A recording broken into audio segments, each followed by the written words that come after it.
Alright. This was an old photo of the other man and his wife. I assumed I found it at his house. I recalled those faded remains I found deep. Done that. Well, what did I think? Was this man in this whole mess? It had to be. The remains of his wife? He wasn't innocent, that's for sure. Within the few broken pieces that remained in the mirror, I could see my face had grown pale and weak. I did actually expect. I felt empty and drained. The reflection in the grimy glass was only a shadow and whispers.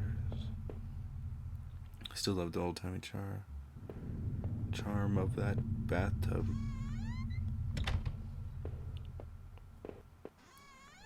Oh.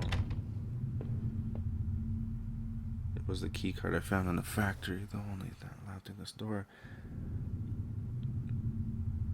Did I think Norman was going back to the factory?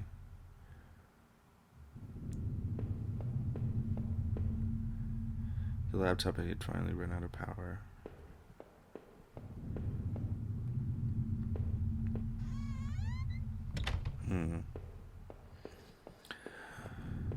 Weird.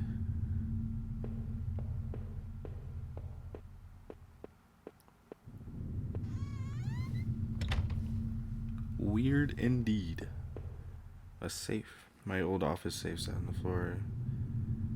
I used that tip. I didn't have the code. Maybe I left it somewhere. Of course.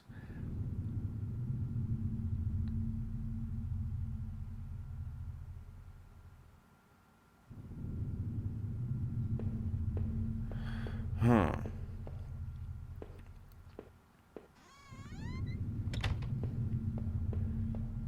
So I need to find another key.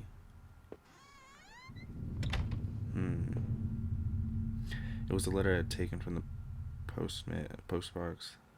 It must have been someone from the neighborhood. Did he murder Rachel? Maybe whoever sent that letter wanted to stop him or the deed himself. You bastard, Norman, I trusted you. We're both dead. What was going on through your head? Despite his betrayal, Norman got what he deserved, but wasn't me who killed him. From now on, I have no one to get angry and stupid for me for buying. Oy.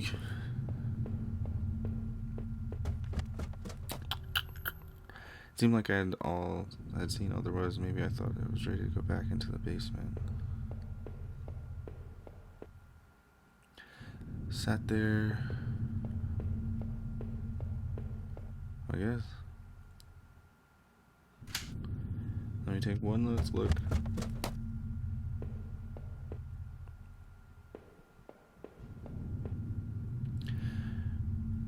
Safe place. Did I pick up the knife? Yes. Of course you pick up the knife. Done being a little punk ass bitch.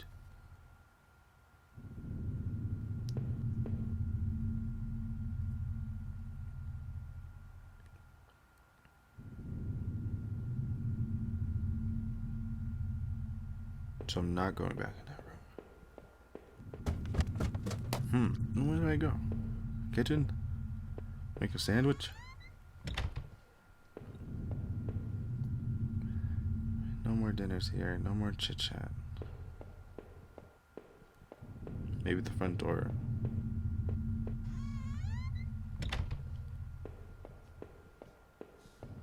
Maybe it's a murder suey. I knew I needed to escape the nightmare.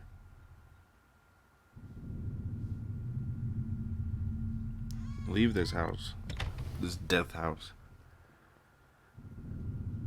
The plan had helped me stay grounded. It kept me in line, gave me something to do, and helped me get away from my past. When the factory closed, everything changed.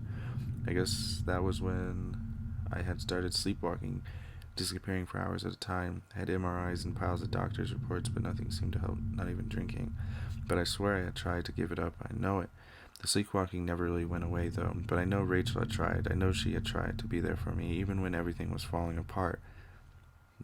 This night had unearthed terrible truths, but I knew it was a final act of the long-standing horror I had been living.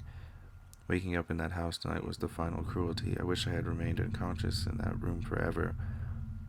It was obvious to me that the man I had found in that house had something to do with all this. Could he have killed Rachel? It started to seem that there were too many things I had seen to think otherwise. After making it out of those tunnels, I thought there were sewers might feel safer. I was wrong. The security tape I had watched showed someone being attacked by what looked like two people. But who was it that was attacked? I had found the contents of my wallet scattered out through town. Why the hell had I been out there? Had my sleepwalking gone to some new extremes? Thought that I couldn't account for my whereabouts, but knew I had been to that forest and even Norman's place. Well, it was terrifying. I didn't know what that meant, but at least I had recovered my things. Hopefully I thought that would cover my tracks, so I could be blamed for all this. Deep within this woods, though, was where the things became truly awful. Finding the Norpost was even worse. So what plot was she a part of? There were several lists of names on the desk back in the tunnels. What was the connection? It was clear at least that the Norman had been going back to the old plant. Maybe he was the one who had been boarded up that locker room, had been drinking up there in that security hiding place, so he had killed this guard then. They must have. Maybe he found out, or the guard had caught him on patrol. Why Norman?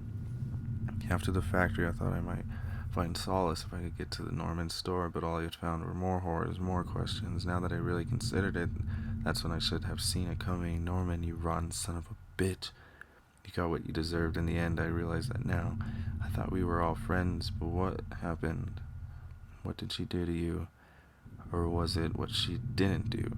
I didn't know what happened to him exactly. Maybe he was murdered. Maybe he took his own life. But it was difficult, if not impossible, to feel any real grief. When I had marched through the rain towards home, I desperately clung to the hope that this would end, and I guess in the way it did. And how could I have known how hopeless it was?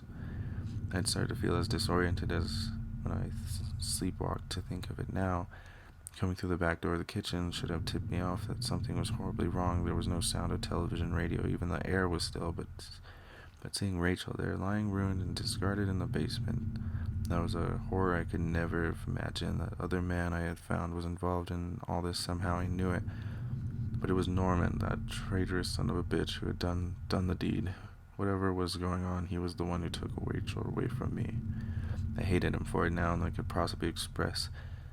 But that offered no strength, no solace. Rachel was gone now, and I was too forever. As I swung the door open and stepped into the air, I was caught with the scent of wet grass and fog.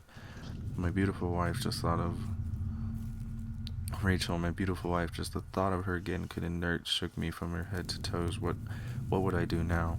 Who could I turn to? It would only be a matter of time before the police got involved, before the neighbors knew. The front lawn was soft and giving beneath my feet, and I couldn't shake the urge that I shouldn't stand there, but rather that I should run. Damn it. Well, I feel like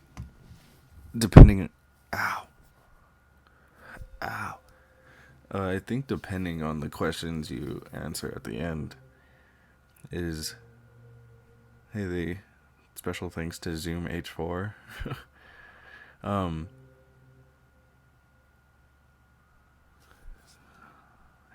Dedicated to my wife, Nancy, watch your back. Well, that's the end. I think depending on the questions, you realize that it was you who did it. Because it's obviously you. That's a pretty cool game. 6 parts. Not too much. Not too bad. Pretty fun. Alrighty, alright. Dank Brown Bear. Alright.